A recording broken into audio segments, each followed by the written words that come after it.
প্রস্তুতকারক ও দুটি বামনের গল্প। এক সময় এক গ্রামে বাস করত একটি গরিব জুতো প্রস্তুতকারক। তার এতই আর্থিক অবস্থা খারাপ ছিল যে একজোড়া জুতো তৈরির জন্য চামড়া ছাড়া আর কিছুই ছিল না তার কাছে। কিন্তু জুতো তৈরি করে তা বিক্রি করতে না পারলে তাদের সংসার চলবে না, না খেয়ে মরতে হবে। এই ভেবে পরের দিন নতুন নতুন জুতো তৈরির সিদ্ধান্ত নিলেন তিনি ও টেবিলের ওপর রাখলেন চামড়াগুলোকে পরের দিন নতুন জুতো তৈরির জন্য। কিন্তু পরের দিন সকালে উঠে তিনি দেখেন টেবিলের ওপর একজোড়া তৈরি করা সুন্দর জুতো। সেই জুতো জোড়া সঙ্গে সঙ্গে এক গ্রাহক এসে পর্যাপ্ত মূল্যে কিনে নিয়ে চলে গেলেন।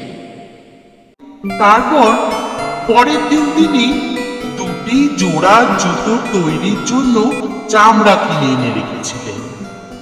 যথারীতি আবার সেই চামড়া দিয়ে নতুন দুজোড়া জুতো তৈরি করে রাখা ছিল টেবিলের ওপরে। তা দেখতে পেলেন চর্মকার সেখানে গিয়ে। আবার তা বিক্রি হয়ে গেল উপযুক্ত দামে। এইভাবে দিনের পর দিন চলতে থাকায় জুতো প্রস্তুতকারক এক ধনী ব্যক্তিতে পরিণত হলেন। ক্রিসমাসে কয়েকদিন আগে চর্মকার আর তার স্ত্রী একদিন রাতে লুকিয়ে লুকিয়ে পর্দার আড়াল থেকে সব কিছু লক্ষ্য করেন। তারা লক্ষ্য করেন এই যে দুটি খর্বকার বামন কোথা থেকে এসে সেখানে উপস্থিত হয় ও সেখানে থাকা চামড়া দিয়ে তারা বসে বসে অনায়াসে জুতোগুলি তৈরি করে দিয়ে যায়।